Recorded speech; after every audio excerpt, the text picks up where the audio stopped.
e vamos ao tema Saúde Inteligente, Inovação como Política Pública. Esse próximo painel que tem o patrocínio de Oncoclínicas e Farma Brasil.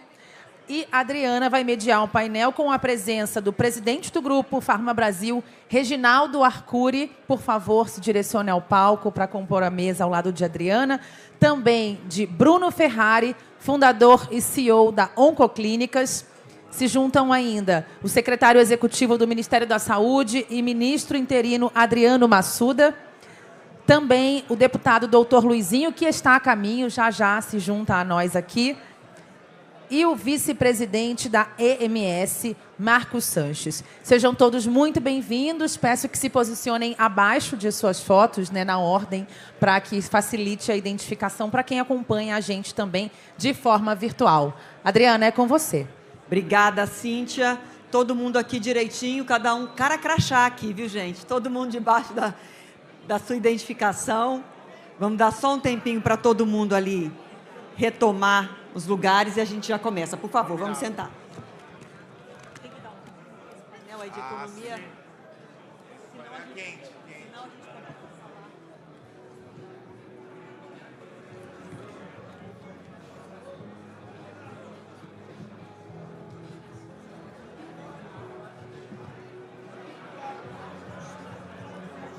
Gente, olha, nós temos aqui o nosso cronograma a seguir, então vou pedir a atenção de todos vocês para esse próximo painel. Eu sei que o debate da macroeconomia e do ambiente fiscal, ele é rumoroso, então, e todo mundo repercute assim imediatamente, mas a gente tem que seguir aqui falando de saúde. Eu vou dizer para vocês que depois do Galípolo a gente tem que fazer um minuto de silêncio, né? Para todo mundo entender o que ele quis dizer ali naquele suspiro. Então, a gente faz um minutinho de silêncio, mas temos que seguir. Vou começar aqui agradecendo aos nossos debatedores. Como a Cíntia Martins disse, o deputado doutor Luizinho está chegando e ele, entrando aqui, ele já vem direto para esse painel, mas a gente vai começar e, na sequência, a gente apresenta aqui e agradece a presença dele no momento que ele chegar para também participar do debate. Já tivemos a oportunidade de tratar um pouco sobre inovação na saúde pública, com a presença da Ana Estela Haddad, a secretária. Então, a gente já abordou esse assunto, mas a ideia agora, nesse momento do nosso painel, é aprofundar essa discussão sobre a modernização da saúde, não só na esfera privada, mas também na esfera pública. E eu vou pedir só para a gente conseguir concentrar aqui um pouquinho nos nossos debatedores, por gentileza. Eu vou começar com vocês falando de uma imagem que muita gente deve ter visto, essa imagem que foi bastante comentada no mês passado, agora maio, que foi um hospital na China inaugurado operado por inteligência artificial, que faz 3.000 diagnósticos por dia e acerta 93% desses diagnósticos, em que doutores são robôs. Quando a gente fala desse assunto, a gente vê que isso lá fora chama futuro, aqui dentro chama ficção científica.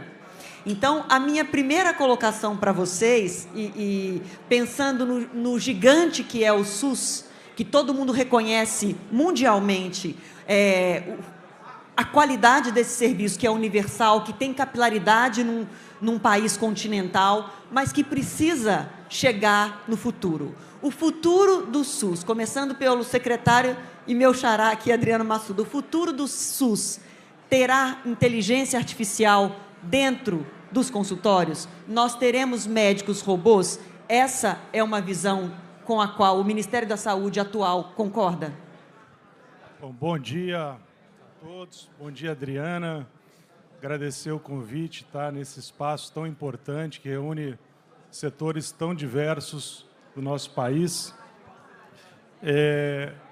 e debatendo saúde. Então, primeiro, cumprimentar o Grupo Esfera, né, para colocar o tema da saúde, dizer que a transformação digital está em curso. Eu tive a oportunidade de estar aqui no Ministério da Saúde, ficar 3 anos na Universidade de Harvard, trabalhando com pesquisa na área de sistemas de saúde, E um dos eixos, né, fundamental é a transformação digital que está em curso. Por conta dessa transformação digital, no início do governo, a gente optou por criar uma secretaria de informação e saúde digital. A secretária Ana Estela Haddad esteve aqui presente e tenho certeza que abrilhantou aqui o evento. E no Brasil, como você colocou, a gente tem o desafio de ter um país continental com enormes desigualdades socioeconômicas, e o Sistema Único de Saúde foi criado justamente para enfrentar essas desigualdades. A gente conseguiu fazer avanços muito importantes em termos de ampliar acesso à saúde da população, com a estratégia de saúde da família, com iniciativas como farmácia popular, com o SAMU, ampliou muito o acesso a serviços de saúde, mas ainda temos o tempo de espera para consultas especializadas, para exames, para procedimentos, como um desafio. A gente ainda tem hoje no Brasil 2/3 dos pacientes que iniciam tratamento de câncer num período de estadiamento avançado. Deixa eu te interromper, por gentileza, só para direcionar nesse ponto. A modernização via inteligência artificial, via digitalização, não é o caminho justamente para acelerar e resolver gargalos históricos? Espera por especialista, espera por cirurgia, espera por diagnóstico? É exatamente isso que eu ia acabar de falar. Que para a gente poder transformar, para enfrentar esses problemas, a transformação digital, a tecnologia tem que estar associada ao enfrentamento desses problemas. Então, nós já temos hoje no Brasil, nesse país continental, 85% das nossas unidades básicas já com prontuário eletrônico. Você tem que ter a transformação digital associada a uma infraestrutura. Estamos num processo de transformação dos nossos serviços especializados. Com isso, a gente consegue agregar a tecnologia a resolver o problema. Então, um sistema de saúde do futuro que a gente espera, que a gente trabalha, que a gente tem um comprometimento público, político, é de um sistema que garanta acesso às melhores tecnologias disponíveis no mundo para a população brasileira, e a inteligência artificial, sem dúvida, vai ser um meio para isso, não uma finalidade, não um fim, mas um meio para a gente alcançar diagnóstico no tempo oportuno e o tratamento adequado ao conjunto da população. Já passo para o Ferrari, que está à frente de serviços, justamente no acompanhamento do paciente com câncer, do diagnóstico até a etapa final. Bruno Ferrari, a inteligência artificial já está na saúde de ponta no Brasil? E como fazer com que essas tecnologias não estejam disponíveis só para uma parcela da população que pode pagar? O exame caro, a máquina mais moderna, como fazer isso? Eu acho que, bom, primeiramente, bom dia a todos. Bom dia. Agradecer ao João pelo convite, Camila, Aninha, sempre uma honra estar aqui. Dizer que, começando do final, eu acho que a solução da pública e ela chegar aos níveis hoje da privada, e existem ilhas, é que elas vão andar juntas. Eu sou um grande entusiasta do programa que está sendo elaborado, que é mais especialistas, quer dizer, é o privado colaborando para que o público também ande no mesmo nível de estandardização e de processos. Obviamente que a gente fica falando, querer uma coisa mais cara, melhor. A gente tem que sempre pensar, tanto no público quanto no privado, eu acho que na custo-efetividade. É o tratamento certo, para o paciente certo, na hora certa, pelo momento certo. Eu acho que isso já vai ajudar muito. Uma das coisas mais importantes que a gente enxerga hoje, público e privado, e a inteligência artificial vai ser fundamental, é a análise dos dados. Sem dados, sem informação, a gente não sabe se é bom, a gente não sabe se é ruim, o que é necessário ou não. Na hora que tivermos prontuários eletrônicos e inteligência artificial mostrando, esse paciente já fez isso aqui que a gente vai fazer porque não teve acesso ao legado dele, não vai ser feito, é um menos desperdício. Quanto menos desperdício, maior custo-efetividade, maior é o acesso em todas as pontas. Sem gestão de dados, o SUS vira um gigante cego, né? Então, por isso tão importante. Não é só o SUS, é o sistema todo. O sistema de como qualquer empresa, eu acho que como qualquer setor, acho que a saúde está começando, chegou mais tarde esse nível de profissionalização ou de eficiência que é mais tarde, são algumas décadas aí só. Nós somos um setor, do ponto de vista empresarial, mais recente. Quero trazer um outro ponto para o nosso debate, que eu acho que está na memória de todos nós. A gente sabe o quanto a pandemia da Covid nos fez acelerar, porque a gente teve de frente com uma realidade que a gente viu que, se a gente não corresse e não acelerasse os processos de telemedicina, de diagnósticos mais rápidos e os processos internos de fabricação de vacina, de fortalecimento da indústria nacional da área da saúde, não teria remédio, não teria vacina, não teria luva, não teria equipamento de proteção para os médicos que ficaram na linha de frente. E é sobre isso que eu quero falar agora e passo a palavra para você, Reginaldo Arcuri, para a gente falar dessa importância de consolidar uma indústria da área de saúde vigorosa no país. O Brasil tem uma meta de chegar a 70% de fabricação de medicamentos aqui dentro do nosso país, fabricação nacional de 70% dos medicamentos até 2033, me corrija se eu estiver enganada quanto à data. Esse prazo é factível e nós estamos caminhando na direção certa para trazer o vigor que a indústria farmacêutica, a indústria da saúde no nosso país precisa ter? Bom dia, Adriana. Agradecer ao João Camargo, a toda a família Esfera, a oportunidade de estar mais uma vez aqui. E agradecer a você a pergunta, que eu acho que é absolutamente central, né? A indústria farmacêutica instalada e de capital nacional no Brasil é estratégica, mas é uma grande desconhecida, porque durante a pandemia esse fenômeno ficou claro, mas continua havendo pouca percepção do que já existe de indústria no Brasil. Então, se me permite usar 2 ou 3 números aqui para demonstrar esse caráter estratégico, exatamente como você falou, quer dizer, isso está andando. Foi um grande salto há 25 anos atrás e nós estamos começando um novo salto, inclusive com uma enorme ajuda do Ministério da Saúde, e vou repetir quando o deputado Luizinho estiver aqui, e do Parlamento também. Em 1998, se você pegasse assim, as 10 mais importantes indústrias farmacêuticas no Brasil, um ranking de mercado, só uma era nacional. O ano passado eram 6, sendo que as 4 primeiras são nacionais. Hoje, você já fabrica 50% de tudo que é consumido no Brasil, aqui no Brasil, né? No componente básico de saúde, que é a compra do SUS, mais focada na distribuição para a população, a indústria nacional já fornece 75%. Mas não é só isso, né? A indústria está investindo muito no que você falou, em inovação, se preparando para produzir vacinas e já está produzindo os medicamentos muito sofisticados de rota biotecnológica, que são os anticorpos monoclonais. O doutor Ferrari, obviamente, fala disso muito melhor do que eu, né? E aí, isso mostra que nós, como você falou, não só para 2033, a gente está lançando uma ideia de fazer um programa Brasil Farma 2035, exatamente para estabelecer essas metas.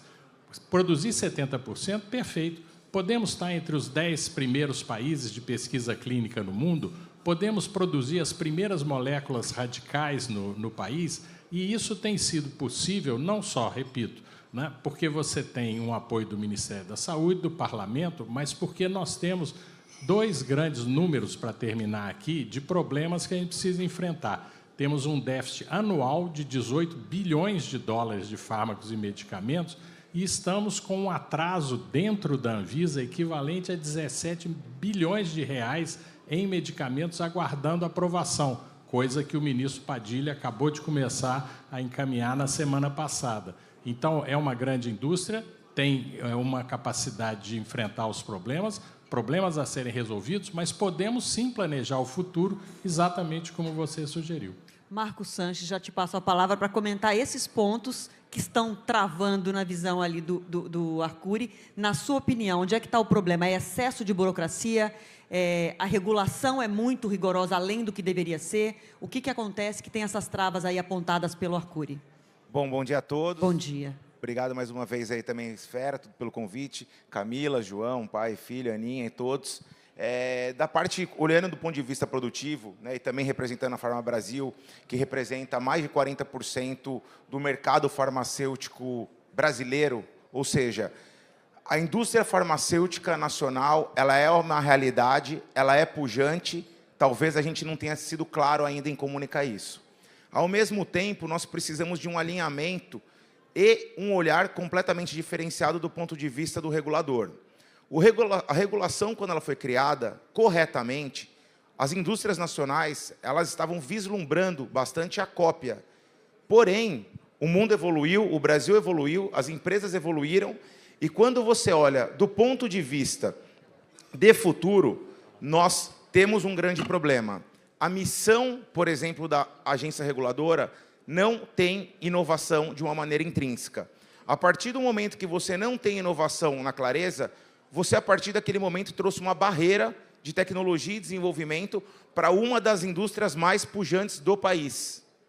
Nós falamos muito sobre passado, sobre presente, mas quando você olha como futuro, eu acho que tem poucas possibilidades de alguém agregar tanto quanto a indústria farmacêutica no Brasil. Foi falado no painel 7, que você estava mediando, sobre a questão de inovação. Como é que a gente traz a inovação no Brasil? Como é que nós fazemos a inovação aqui dentro? As indústrias nacionais, diferente de muitos outros setores, elas têm tecnologia para jogar de igual para igual. Nós temos tecnologia suficiente para isso. Isso não é um futuro, isso é um presente, isso é uma realidade. Então, o que nós precisamos é de um apoio que não é complexo. Inclusive, o deputado Luizinho acabou de chegar aqui, tem o PL 2583, que traz uma visão específica para a indústria do complexo econômico industrial que está no país, independente se seja nacional ou multinacional, e nós precisamos também discutir a questão de salvaguardas para a indústria que tem produção local. Nós precisamos fazer esse desenvolvimento, que nós temos uma clareza muito grande, que é isso que vai fazer o país prosperar do ponto de vista de inovação. Você está defendendo a modernização das regras, da regulação. Então, já vou passar ali para o deputado federal, doutor Luizinho, bem-vindo. Bom dia, quase boa tarde já. Muito boa tarde, saudar a todos vocês aqui, Adriana, saudar o Marcos. Obrigada por ter se juntado. O Bruno, o Reginaldo, um esforço muito grande para chegar aqui nesse tempo do Rio de Janeiro para cá. Só o João Camargo para me trazer aqui, para me dar coragem de vir de helicóptero do Rio de Janeiro para cá nesse tempo. Mas chegou, vamos lá. Mas, Adriana, aqui, primeiro agradecendo o convite, dizer que a gente tem 2 projetos de lei muito importantes. Um, o Marcos já citou, que é o 2583, que cria a Estratégia Nacional de Saúde. O que é isso? O governo Brasil já tem há muito tempo uma Estratégia Nacional de Defesa, que dá vantagem competitiva para as indústrias instaladas no Brasil, na produção e na aquisição de insumos para a área de defesa nacional, nas aquisições. E a gente fez isso para a saúde. Eu fiz esse projeto antes da pandemia. Qual é o objetivo, Adriana?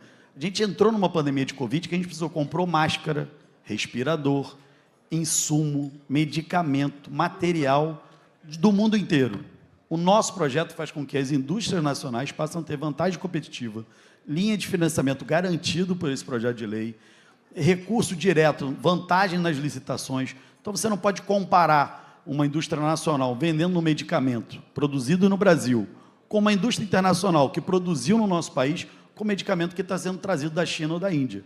Se a gente tem numa licitação uma diferença de preço em até 10%, vai dar preferência para a compra do insumo nacional. Então, com esse projeto, a gente busca gerar a soberania nacional na área da indústria não só de materiais Sim. e de medicamentos. Mas, além disso, eu também tenho um outro projeto de lei, agora de 2024, 4741, que cria na Agência Nacional de Saúde Suplementar a agência também de incorporação de novas tecnologias. A gente está falando aqui sobre inovação. Não tem nenhuma área da humanidade que tenha tanto avanço tecnológico quanto a saúde. O nosso conhecimento em saúde, Adriana, ele quase dobra a cada ano. É impressionante o nosso avanço. Mas, junto com as novas tecnologias, vem uma incorporação de custo muito alto. Né? Cada vez que a gente tem uma nova descoberta, né? A gente está numa área hoje, para o câncer, está aqui o Bruno Ferrari, que é especialista, que a gente está quase desenvolvendo medicamentos específicos para tratar individualmente um paciente. Mas isso traz um custo muito grande. E aí a gente precisa ter uma incorporação de tecnologia do ponto de vista claro do que é importante para o país e é importante para os consumidores. Nós precisamos olhar isso de uma forma diferente. Qualquer inovação a nível futuro, ela pode custar um pouco mais caro agora, mas no nível futuro, com certeza absoluta, ela vai valer muito a pena. E discutir a sustentabilidade, né? A incorporação de todas essas tecnologias, que são caras a princípio, e que têm que ser incorporadas para que não fique só com um setor da população que possa pagar por elas, mas que também a gente discuta a sustentabilidade. A gente falou um pouco sobre isso, sobre essa necessidade de avançar nas tecnologias antes de o senhor chegar. Eu queria tocar num outro ponto e deixar aberto para todos vocês comentarem também, que é a distância. Vocês falaram da parceria público-privada, que é o caminho e que tem uma estratégia para isso. Mas eu vejo um tripé. E muito se fala que o Brasil tem mais doutores, tem mais estudos científicos registrados, publicados, mas o Brasil não acelera em geração e registro de patentes. Então, eu vejo um tripé que tem que ter um equilíbrio entre academia, setor público e setor privado. A gente falha de alguma forma nisso? Começo pelo Reginaldo Arcuri e depois passo para o secretário. A questão é essencial, e eu acho que a palavra que resolve isso é coordenação, né? Eu acho, inclusive, aproveitando, aqui estão as pessoas e as entidades que já começaram a exercer aprofundadamente essa coordenação e podem avançar. O Ministério tem um papel central. Esses projetos que o deputado Luizinho é a ponta de criação e constituição disso, e aqui o setor privado, que tem transformado em realidade todas essas expectativas, as ideias, as políticas públicas. Então, é perfeitamente possível fazer isso e até você usar cada vez mais isso. Temos uma defasagem? Temos, né? Mas nós podemos perfeitamente fazer isso ser muito estreitado, porque a base nós temos boa ciência e nós temos um excelente empresariado que está fazendo investimento não só em novas fábricas, mas muito em inovação. Você sabia que pela Pintec, né, não é um dado oficial, não é uma impressão, as indústrias nacionais brasileiras investem o dobro do que as internacionais que estão no Brasil em pesquisa e desenvolvimento. Agora, por exemplo, as linhas para inovação exclusivamente do BNDES e da FINEP, o setor que mais tomou esses empréstimos foi exatamente a indústria farmacêutica nacional. Então, também, talvez pegando um gancho com o painel anterior, tem muita coisa boa acontecendo. O que nós precisamos, o Marcos mencionou isso, primeiro, acolher essa indústria. A ideia de salvaguardas não é uma barreira protecionista, mas é o que o deputado mencionou, quer dizer, China e Índia estão no nosso pé aí. Esses caras já estão fazendo moléculas radicais, esses caras têm um apoio dos governos assim inacreditável há 15, 20 anos. E aqui foi uma luta sem grandes privilégios. Muitas coisas foram isso, boas políticas públicas, bons gerentes, e muito do setor privado dizendo, não, eu vou enfrentar, eu quero fazer. E está feito. Então, a ponte para o futuro já está sendo construída. Mais coordenação vai funcionar perfeitamente, né? Eu acho que agora, por exemplo, nós temos uma questão muito central, que é a regra de preço de medicamentos, né? Que tem que ser uma coisa que atenda dois objetivos. Você tem que manter os medicamentos acessíveis, três coisas, os medicamentos acessíveis para a população e para a compra pública, tendo concorrência, mas incentivando a inovação. 18 bilhões de dólares de déficit na balança é de medicamento altamente complexo. 60% disso é medicamento biotecnológico. Então, é possível? Claro, mas é isso, quer dizer, como estamos fazendo aqui hoje, juntos, estabelecendo metas e como nós vamos manter isso sendo ajustado ao longo do tempo. O Brasil vai chegar em 2035, como você mencionou, num outro patamar completamente diferente. Secretário, falta uma ponte, um diálogo mais próximo, falar a mesma língua da academia, o mercado e o governo conversarem, inclusive sobre política de preços, como o Arcuri acabou de pontuar? Eu acho que a gente tem feito isso, tem tido avanços substantivos. O Ministério da Saúde tem políticas públicas para utilizar o poder de compra do SUS. A gente tem no mundo, o SUS é o maior sistema universal, porque ele não é só universal, universal e integral. Só no SUS a gente oferece para mais de 200 milhões de habitantes da vacina ao transplante. Isso nos dá um poder de compra muito grande. E a gente tem usado esse poder de compra de maneira estratégica para, além de comprar o produto, comprar a capacidade de incorporar a tecnologia.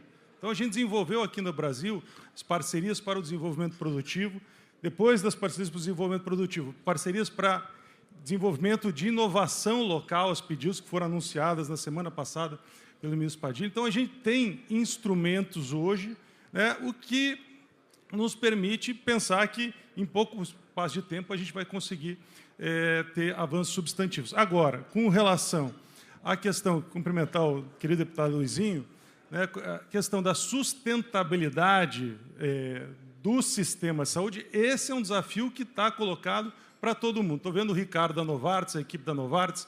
O Brasil foi um dos primeiros países a incorporar uma tecnologia gênica para o tratamento da AME, um custo de 7 milhões o tratamento, a gente fazendo pelo SUS, com uma compra com compartilhamento de risco, em que a gente paga o tratamento se a tecnologia conseguir alcançar os desfechos esperados. Ou seja, a gente está, no Brasil, não só preocupado em produzir a tecnologia, mas fazer com que a tecnologia beneficie o conjunto da população.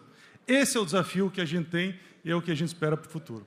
Olha, é um desafio, em mais 6, 7 minutinhos, abordar um assunto que é complexo, mas eu preciso tocar no assunto reforma tributária. A gente está num caminho de regulamentar a reforma tributária, tem um regime especial para a saúde, que causa um temor de que a promessa seja um alívio nos impostos, mas que há um temor do setor de que provoque o contrário, que tem, inclusive, um peso maior. Então, quero te ouvir. Começo por você agora, Marcos Sanches. Bom, acho que, do ponto de vista tributário, acho que tem algumas questões muito técnicas sendo discutidas com um grupo de trabalho. Então, é óbvio que sempre tem prós e contras. O importante é chegar nos pontos em comum, entendendo quais são as dores do setor. Por outro lado, é um setor que sempre tem uma questão de um olhar de como que você consegue incentivar, porque é uma indústria extremamente estratégica, de um investimento extremamente recorrente feito por todos, tá? Inclusive em diversos locais do país. Por exemplo, nós temos nossa principal fábrica em Manaus, uma das plantas mais produtivas do mundo, está instalado em Manaus. Então, acho que aqui a gente tem que ter alguma questão de entender como que é possível. Óbvio que lá, no caso de Manaus, tem uma zona específica, diferente dos demais locais, mas acho que tem pontos também de como que a gente consegue utilizar o que tem de positivo no Brasil, de novo, além dessa questão específica dessa discussão. Só gostaria de trazer um ponto também do tempo. Quando você olha do ponto de vista para a indústria farmacêutica nacional e também o poder de compra do SUS, ou também a parte de olhar estratégico, por exemplo, agora, no momento, a gente tem centenas de milhões de vacinas sendo comprados anualmente de diversos países, uma delas da Sinovac e da China. A Eurofarma, aqui presente, representada pelo Walker, acabou de assinar um acordo de transferência de tecnologia para que essa tecnologia seja incorporada para uma indústria nacional, no caso a Eurofarma, e consiga, obviamente, suprir toda a demanda com conhecimento tecnológico.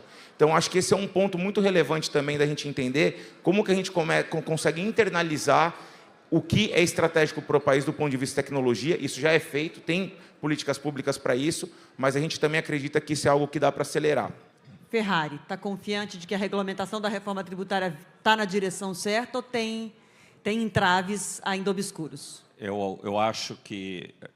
Aliás, eu nem acho. A gente tem quase certeza, porque assim que foi anunciada a reforma tributária, a primeira reação de todo mundo, ou qualquer coisa nova que chegue, vai ser ruim. Até para melhor é ruim. Essa foi a reação do meu jurídico. E não, isso é ruim, não vai ter jeito, vamos ter que repensar. E, obviamente, eu falei assim, nós temos que fazer uma análise profunda. E hoje a gente está certo de que ela vem bem, vai vir para o setor de saúde, setor de saúde. Nós, prestadores de serviços, a gente enxerga um olhar positivo do governo nisso. Não é governo, até do parlamento, veio mais do Congresso do que do governo, né, Luizinho? Eu acho que isso é importante. E, de novo, acho que a tônica do painel é o seguinte, a gente está na direção certa, eu acho que foram de todos. Eu acho que o Brasil, nesse setor, no nosso setor, está exatamente no caminho certo. Às vezes é a velocidade que a gente vai ter que ajustar. Precisa acelerar? Precisa acelerar muito. Vamos cobrar do deputado ali, ó. Não, mas não é só dele, não é claro. só do regulador. Por exemplo, nós temos uma série de moléculas que estão aprovadas no Brasil, biosimilares, que estão aprovadas nos Estados Unidos, na Europa, e que não estão aprovadas no Brasil, porque a Anvisa fala, não, mas eu quero um estudo clínico feito no Brasil. Não pode ser feito, é antiético. A droga já está aprovada e não consegue regular. 4 anos, quer dizer, os Estados Unidos, o país rico, usando um medicamento mais custo-efetivo, e a gente não pode utilizar, porque o regulador acha que não. Tem que ter um estudo clínico feito no Brasil e que, se for feito, é antiético. Quem fizer vai preso. Nós vamos fazer um ping-pong rapidinho. Eu tenho que passar para o deputado e para o secretário finalizar, mas o Arcuri já levantou a mão, quer contribuir. Não, é muito rápido. É para dizer que nós concordamos com isso, mas que o ministro Padilha está dando um show de bola, botou essas coisas todas para funcionar ao mesmo tempo. Acelerando. Semana passada, essa semana teve a primeira reunião de regulação da lei e tal, enfim, e as outras coisas, principalmente resultados de PDP, PDIL, todas as coisas estão andando muito e ele tem pilha forte para isso. Dá para acelerar, deputado, para a gente resumir e eu passar a palavra final para o secretário? Mas eu quero colocar 3 pontos aqui defendendo o Congresso Nacional. Nós já aprovamos a pesquisa clínica, um projeto revolucionário para o país. Por que o país produz menos pesquisa clínica que a Argentina? A gente não quer perder da Argentina em nada, né? Você imagina, a gente está perdendo em pesquisa clínica, que nós temos uma lei defasada que nós já aprovamos, o governo vetou, nós vamos derrubar uma parte desse veto. No campo da reforma tributária, a gente tem um grande avanço, mas é obviamente que a cada dia, nós hoje estamos na discussão da mudança de IOF a cada dia. Se tiver alguma coisa na reforma tributária que a gente veja no futuro, que esteja prejudicando o setor, nós estaremos lá para corrigir. E com certeza absoluta, a gente discutindo junto, trabalhando juntos, com a força que o SUS tem, a gente tem inúmeras oportunidades para o Brasil e, principalmente, Adriana, não tem nenhum setor que gere tanto emprego, tanta renda nesse país quanto o setor saúde. De todas as pontas, em todos os setores, como as pessoas não conseguem enxergar, o setor saúde é uma força motriz muito forte no nosso país. Vou passar para o secretário com um pedido de um prazo. Secretário, o senhor citou o prontuário, discutimos ele aqui, o prontuário do paciente 100% digital. No SUS, a gente vai ver isso quando? O paciente entrou no serviço e o prontuário dele está digitalizado e o médico sabe tudo que ele já teve e acelera na ponta, em quem precisa do tratamento rápido. Não, além do prazo, dizer assim, que tudo isso que a saúde gera, ela também gera a vida, né? Ela salva vidas. Então, tempo para nós é uma questão crucial. Tempo é vida, na questão do câncer, na questão... Então, como o reconhecimento do Arcuri, para nós é fundamental, te agradeço. É um governo que tem comprometimento com a vida. E a transformação digital é algo que a gente está priorizando de maneira absoluta. Tem meta de prazo para esse prontuário digital? Sim, é meta dessa gestão. A gente quer fazer com que todas as unidades básicas de saúde estejam 100% digitalizadas, porque assim a tecnologia, o suporte especializado pode chegar em todas as equipes de saúde da família que a gente tem em todo o nosso país. Eu quero agradecer demais a objetividade de todos vocês. A gente conseguiu, em pouco tempo, abordar vários tópicos importantes nesse debate. Vou estourar o nosso tempo 1 minutinho para um depoimento pessoal que eu acho que tem conexão total com o que a gente discutiu hoje. Então, quebrando protocolos, viu, todo o time do Esfera. Eu sou uma jornalista, mãe de uma médica de 27 anos que tem uma deficiência física, tem 2 dedos na mão direita. E nós lutamos muito para conseguir produzir luvas médicas sob medida para ela, e uma indústria nacional de São Paulo produziu essas luvas durante os últimos 6 anos.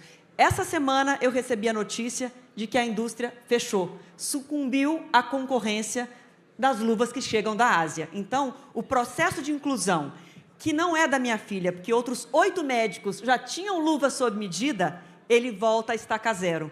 A indústria nacional, ela tem que estar fortalecida quando a gente tem uma pandemia, mas quando a gente não tem também. Porque a inclusão vai acontecer pela indústria nacional fortalecida. Queria trazer esse meu relato pessoal. Peço desculpas por ter trazido uma questão pessoal, mas, como eu sou uma mãe dedicada, não só uma jornalista, mas uma mãe dedicada, se alguém tiver alguma ideia para me dar, que eu estou nessa jornada. Obrigada demais, secretário. Falei para a gente fazer pontes aqui depois dessa conversa. Obrigada demais, viu, gente?